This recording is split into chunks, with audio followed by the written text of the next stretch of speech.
өзін-өзі жетілдіру сериясымен қазақ тіліндегі видео сабақтарымызды одан ары жалғастырамыз. Бүгінгі видео сабақтың тақырыбы атауы инвестиция болашақ үшін жұмыс жасау деп аталады. Инвестиция дегенде көпшілігіміз ақшаны инвестициялау деп түсінеміз. Шын мәнінде ақшаны ғана инвестициялау болмайды. Инвестиция дегеніміздің жалпы өзі түсінігі болашақ үшін жұмыс жасау деп аталады. Болашақ үшін, ертеңгі күн үшін адам жұмыс істейді. Бүгін жұмыс істейді, оның нәтижесін ертеңгі күні табады. Ертеңгі күні алдына шығатын нәтижесі. Өзін-өзі дамыту ғылымының бір сарапшысы білгірі Алексей Яновский 4 түрлі бағытта адам даму керек, 4 түрлі бағытта адам инвестициялау керек өзін деп санайды. Олардың біріншісі ақшаны инвестициялау. Ақшаны инвестициялаған кезде, мысалы, біз өзіміздің тапқан табысымыздың бір бөлігін саналы түрде депозитке салып, немесе басқа да құнды қағаздар сатып алып, ертеңгі күніміз үшін сақтап қойып, көбейту. Мысалы, бүгін біз 100 мың теңге алатын болсақ, 100 мың теңгені түгел жаратып, бүгін оның қызығын көрудің орнына одан кішкене бас тартып 20 мың теңгені, мысалы, ай сайын ертеңгі күніміз үшін, болашағымыз үшін инвестициялап отыру, депозитке салып отыру. Бұл бүгін біз кішкене қиналып, аздап тапшылық көріп, қиналғанымызбен ертеңгі күніміз үшін осындай құрбандыққа барамыз. Сөйтіп, өзіміздің ақшамыздың бір бөлігін инвестициялаймыз, ол көбейе отырып, былай уақыт өте келе өсіп, ертеңгі күні алдымыздан байлық, молшылық, қаржылық бостандық түрінде келеді, алдымыздан шығады. Сөйтіп біз өзіміздің ойлаған мақсатымызға жетеміз. Байлыққа жетеміз. Байлыққа, молшылыққа қол жеткізгеннен кейін қалаған ісімізбен айналысып, көңіліміз қалаған нәрсені жасауымызға, жаңағы уақытымызды өзіміздің қалауымызша пайдалануымызға болады. Ешкімге тәуелді болмаймыз. Бұл ақшаны инвестициялау. Ақшаны инвестициялаудың жеткізетін нәтижесі. Ақшаны инвестициялау осындай нәтижеге қол жеткіземіз. Екінші инвестицияның түрі бұл білімді инвестициялау.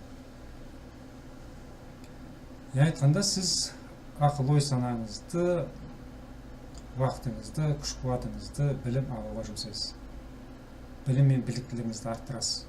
Көп оқисыз, жұрттар қызық көріп, мейрамханаларға барып, қыдырып, уақыттарын өткізіп жатқан кезде сіз кітап оқып, немесе түрлі видео, аудио сабақтарды тыңдап отырасыз. Сөйтіп, уақытыңызды, күш-қуатыңызды біраз білім алуға, интеллектуалдық жағынан дамуға жұмсайсыз. Бүгін біраз қиындық көргенмен де, ақырын-ақырын болашаққа дами келе, сіз біліміңіз, біліктілігіңіз артып, кәсіби, мықты бір саланың маманына айналасыз. Бұл сізге не береді? Бұл сізге жақсы қызмет береді. Қызмет баспалдағымен жоғары көтерілесіз, тез көтерілесіз. Жалақыңыз жоғары болады, яғни айтқанда бақуатты боласыз. Сосын атақ даңқыңыз артады. Халық ел сыйлайтын болады, бедел әкеледі. Бұның бәрі білімге салған инвестицияның бізге болашақта әкелетін жемістері. Үшінші бір инвестицияның түрі бұл денсаулыққа инвестиция салу. Қазақ айтады, бірінші байлық денсаулықты, бәрі денсаулық арқылы келеді.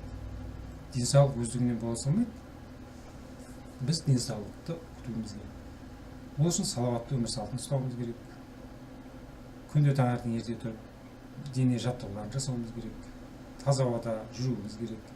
Мұздай суға шомылуымыз керек.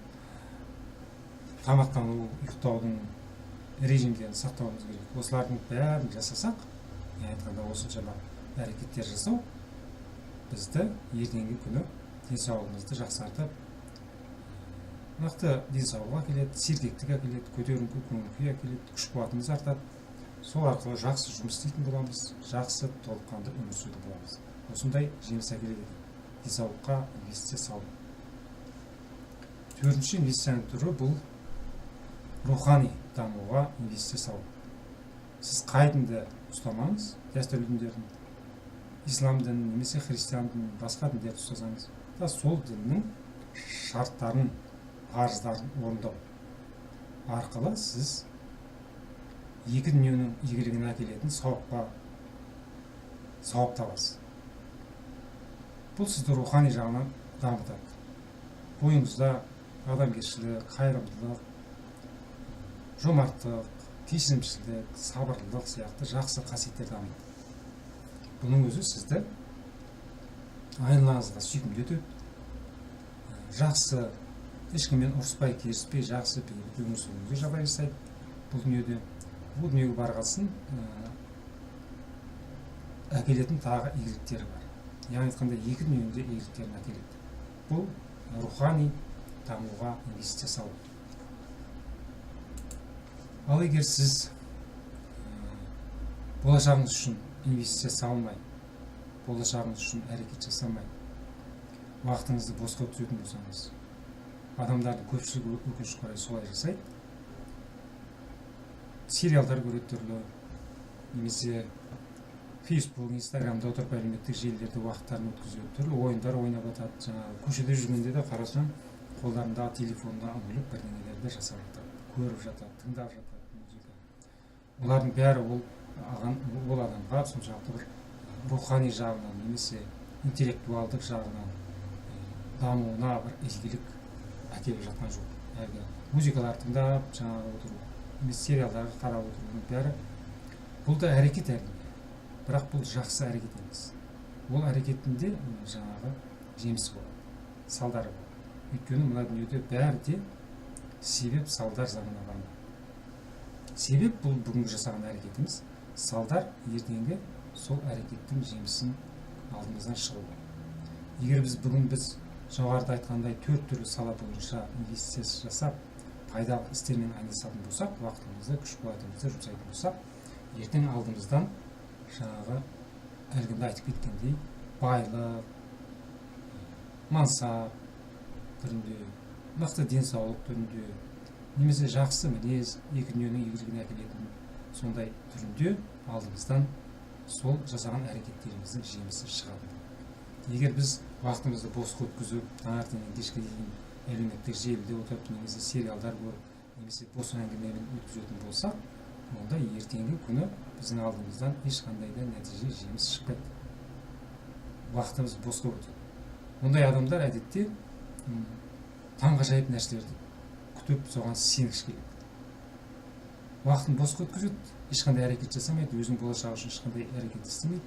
Бірақ бір таңғажайыптың күшімен кездейсоқ басыма бақ соққан бірден бір байлық, немесе мансап, немесе бір басқа да игіліктер өзінен өзі келе қалады деген бір үмітпен өмір сүреді. Бұл үміт жалған. Бұндай адамдар өмірін текке өткізеді, онда ешқашанда ондай игілік келмейді. Бәрі де әрекет арқылы, нақты әрекет арқылы келеді. Сондықтан да сіз егерде уақытыңызды босқа өткізіп жүрген болсаңыз, әлі кеш емес, жоғарыдағы аталғандай 4 түрлі бағытта инвестициялап болашағыңыз үшін әрекет жасаңыз, саналы түрде. Сонда сіз екі дүниенің де игілігіне келетін жақсы игілікке ие болатын боласыз. Бұл екі жердегі 4 дүние сияқты ақиқат. Бұны жасап, игілікке жетіп жатқан адамдар өте көп. Олардың тәжірибесі осыны нақты көрсетеді. Егер сіз осы видеоны сабақтан пайдалы бір ақпараттар алып, болашағыңыз үшін бір әрекеттер жасауға пайдасы тиеді деп санайтын болсаңыз, онда лайк басып немесе пікір қалдырыңыз. Өзін-өзі дамытуға байланысты толық ақпараттарды осы видеоның астындағы сілтеме арқылы сайтқа кіріп алуыңызға болады.